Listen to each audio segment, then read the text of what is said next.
Всем привет, дорогие друзья! Вы на канале Realistic PS. Третий сезон уже постепенно проходит стадию середины сезона и приближается к своему завершению. А поэтому все чаще и чаще в наших роликах мы говорим о потенциальных и будущих обновлениях eFootball 2023. К слову, последний ролик как раз таки об этом и был. И после четверга Konami в лишний раз подкинули инфоповод, объявив, что в апреле выйдет новая версия 2.5.0, которая и будет содержать в себе новые функции для Dream Team, и в частности eFootball непосредственно. И именно о версии 2.5.0, которая ожидается в апреле, и в целом об официальном анонсе со стороны Konami мы сегодня и поговорим. В комментариях я буду ждать ваше мнение по поводу всего услышанного, ну и не забывайте подписываться на этот канал, если находитесь здесь впервые.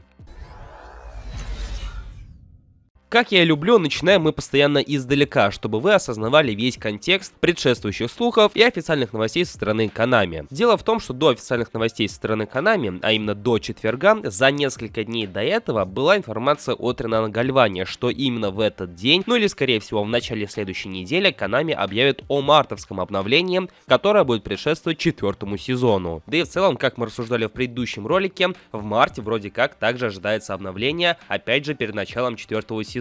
Но на следующий день мы получили информацию об обновлении в апреле. В апреле, когда и стартует четвертый сезон в eFootball. В то время как о мартовском обновлении мы ничего не услышали. И в связи с чем возникает вопрос, а стоит ли ожидать после такого обновления в марте? На самом деле этот вопрос остается открытым, поскольку как таковых доводов за и против мы не имеем, а поэтому остается лишь ждать. Но что же в свою очередь говорят Konami об апрельском обновлении, которое, судя по всему, и откроет четвертый сезон в eFootball 2023.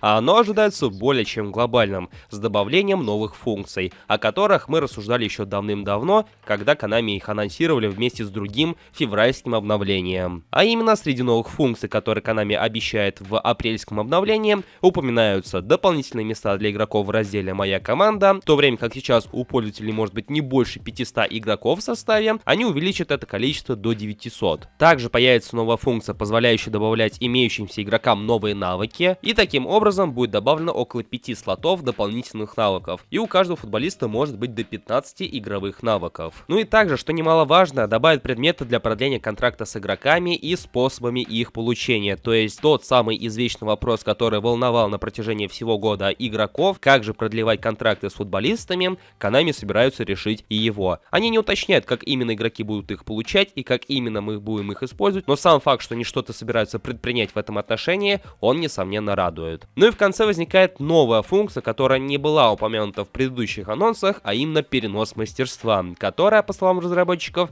позволяет игрокам передавать очки опыта и дополнительные навыки от одного футболиста к другому. Все это дело будет сопровождаться тратой ваших ГПшек, и количество ГПшек зависит от игроков, чьи очки опыта и дополнительные навыки переносятся. Опять же, как именно это будет работать и какие навыки можно будет перенести, а какие нельзя, можно ли будет переносить навыки тех же Showtime игроков к стандартным карточкам или что-нибудь в этом роде, остается неизвестным. Разработчики не распространяются об окончательной дате релиза в апреле, но скорее всего она станет известна после обновления пропуска на матч, которое скорее всего будет доступно до следующего глобального обновления, потому что в марте ожидается очередное обновление матч-пасса, и скорее всего следующее уже будет в апреле, непосредственно с этим обновлением и с четвертым сезоном в eFootball, поэтому это вопрос времени. А чтобы не пропустить дату релиза нового обновления и другую информацию, которая может всплыть в будущем, обязательно подписывайтесь на наши соцсети, ссылки на которые присутствуют в описании. Ну а в комментариях же я буду ждать ваше мнение по поводу всего услышанного. Что вы думаете насчет новых функций, которые ожидаются в игре в апреле, насколько они необходимы и насколько они вносят разнообразие в игру? Ваш ответ я буду ждать в комментариях. Ну и не забывайте поддерживать это видео своими лайками и канал подпиской, если вы находитесь здесь впервые. У меня же на сегодня все. Я всех благодарю за просмотр и желаю вам всем удачи.